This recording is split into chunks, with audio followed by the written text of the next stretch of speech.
नमस्कार, मी प्राध्यापक डॉक्टर सतीश कदम आणि आपण पाहतात गाळीव इतिहास. आजचा आपला विषय आहे हडपक्या गणपती किंवा मस्करी गणपती. नेमका हा काय प्रकार आहे?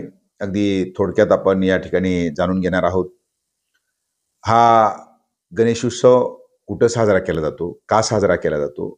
आणि त्याच्या पाठीमागचं महत्त्व काय? अगदी थोडक्यात आपण आपल्या सोबत राहा थोडा वेळ. ज्यांनी नवीन आले असतील, ज्यांनी सबस्क्राईब केलं नसेल, त्यांनी सबस्क्राईब जरूर करा. लाईक करा, शेअर करा आणि आपल्या सूचना सुद्धा मांडायला विसरू नका. त्याच्यानुसार या भारतामध्ये किंबहुना जगाच्या पाठीवर जो गणेश उत्सव साजरा केला जातो, तर त्या गणेश उत्सवाला हजारो वर्षाची परंपरा आहे. बाहेर जरी नसला सार्वजनिक ठिकाणी, मात्र घरामध्ये मात्र हा उत्सव शेकडो हजार वर्षापासून साजरा केला जातो. तर त्याच्यानुसार हा जो उत्सव आहे, तर तो उत्सव म्हणजे खऱ्या अर्थानं या उत्सवापासूनच हिंदू सण समारंभाला आता सुरुवात होते.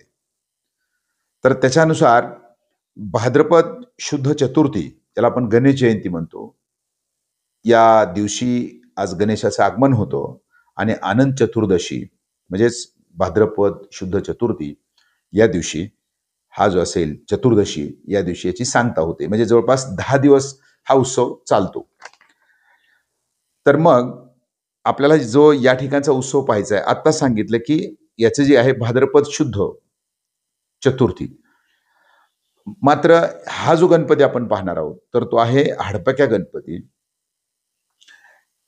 तर याच्याच पुढे आपल्याला जावं लागेल. तर ते म्हणजेच गणपती उत्सव झाला की लगेचच आपल्याला माहित आहे की पितृपंधरवडा चालू होतो आणि पितृपंधरवड्यामध्ये कुठल्या प्रकारचे सण समारंभ साजरे करायचे नसतात असा संकेत आहे. मात्र इथं उलटं दिसतंय. भारतातलं एकमेव अशा प्रकारचं ठिकाण असावं हिंदू धर्मामध्ये की पितृपंधरवड्यामध्ये हा गणपती उत्सव साजरा केला जातो 9 दिवसाचा. हेच वेगळेपण याच्यामध्ये. त्यामुळं हा नेमका प्रकार काय आणि कुठं साजरा केला जातो हे पाहत असताना प्रथमतः आपण हडपक्या गणपती हे शब्द का वापरला याचा अर्थ घेऊया. तर विदर्भामध्ये जो पितृपंधरवडा असतो त्याला हडपक म्हणतात आणि त्याच्यावरनं त्या दरम्यान साजरा केलेला गणपती उत्सव असेल त्याला हडपक्या अशा प्रकारचा शब्द आहे. तर ती जी उत्सव असेल तर तो उत्सव खास करून नागपूरकर भोसलेंनी चालू केलेला आहे. तर याच्याही मागची काही कथा आहे.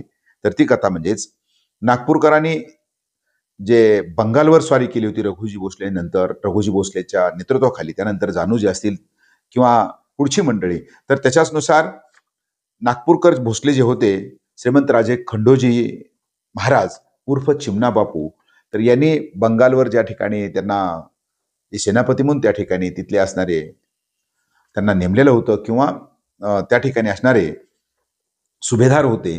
तर अशा वेळेला मोठा अशा प्रकारचा विजय मिळून 1755ला ते परत आले.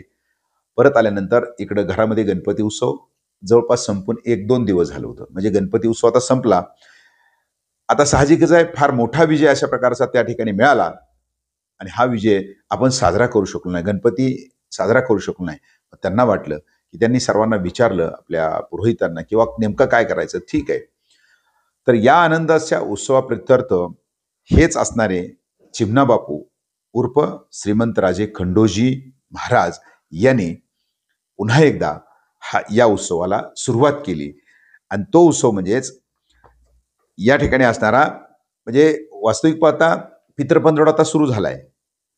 मग याने पुन्हा येणारी जी संकष्ट चतुर्थी असते कृष्ण पक्षातील, तर त्या दिवशी भाद्रपद कृष्ण जो काही ज्याची सुरुवात असेल चतुर्थीला सुरुवात केली आणि त्यानंतर भाद्रपद कृष्ण द्वादशी म्हणजेच 9 दिवसाचा हा पितृपंधरवड्यामध्ये हा उत्सव साजरा करायला सुरुवात केली. म्हणजे संकष्ट चतुर्थीला, भाद्रपद महिन्यातल्या संकष्ट चतुर्थीला, वास्तविक पाहता मागास सांगितलं की या दिवसामध्ये सण साजरे करायचे नसतात, मात्र आपल्याला विजय मिळालाय, आपण सुरुवात करतो, तोच श्री गणेश असतो असं म्हणून चिमणा बापूंनी हा उत्सव साजरा केला आणि त्याचमुळं याला हडपक्या गणपती म्हणलं जातं. कारण का तो पितृपंधरवड्यामध्ये साजरा केला जातो. आज जो थोरला राजवाडा आहे तर त्या ठिकाणी याच्यामध्ये सुद्धा वेगळेपण आहे. 12 हाताचा किंवा 16 हाताचा गणपती 21 फुटाचा त्यांनी स्थापन केला आणि त्यानंतर आपला आनंद उत्सव म्हणून या 9 दिवसामध्ये वेगवेगळ्या प्रकारच्या लावण्या असतील, वेगवेगळ्या प्रकारचे मनोरंजनाचे कार्यक्रम, सवाल जवाब असतील, नकला असतील, असा वेगवेगळ्या प्रकारचा हा जो उत्सव 9 दिवस त्या ठिकाणी चालला. म्हणून हडपक्या गणपतीला तर मस्कऱ्या गणपती अशा प्रकारचं नाव आहे. तर ही जी परंपरा आहे जवळपास 237 किंवा 38 वर्ष या ठिकाणी झाली. आजही ही परंपरा या ठिकाणी चालली जाते. आजचे असणारे मधुजी महाराज ही परंपरा पुढे चालू ठेवतात आणि नागपूर सोडून बाकीच्या परिसरामध्ये सुद्धा ही परंपरा चालू आहे. कदाचित जी सरदार मंडळी त्यांच्यासोबत होती त्यांनी ही परंपरा आपापल्या गावामध्ये चालू केली असावी. मात्र हडपक्या गणपती उत्सव हा विदर्भातला एक वेगळा सण समारंभ आहे. जिथं अन्य महाराष्ट्रामध्ये अन्य ठिकाणी पितृपंधरवड्यामुळे सण साजरे केले जात नाहीत. मात्र इथं संकष्ट चतुर्थीला भाद्रपद महिन्यातल्या संकष्ट चतुर्थीला गणपती बसविला जातो आणि त्या पितृपंधरवड्यामुळेच त्याला हडपक्या गणपती अशा प्रकारचं नाव आहे. त्यामुळं हे वेगळेपण, ही वेगळी संस्कृती या नागपूरकरांनी या ठिकाणी जपली असं आपल्याला या ठिकाणी म्हणावं लागेल. पुन्हा एकदा की हडपक्या गणपती म्हणजेच पितृपंधरवड्यामध्ये साजरा केला जाणारा नागपूरमधला गणपती, विदर्भामधला गणपती, त्याला हडपक्या गणपती असं म्हटलं जातं, जो की नागपूरच्या भोसले घराण्यातील थोरल्या राजवाड्यामध्ये साजरा केला जातो. हा व्हिडिओ आपल्याला कसा वाटला निश्चित सांगा. लाईक करा, शेअर करा आणि जे नवीन असतील पुन्हा विनंती की ते सबस्क्राईब करायला विसरू नका.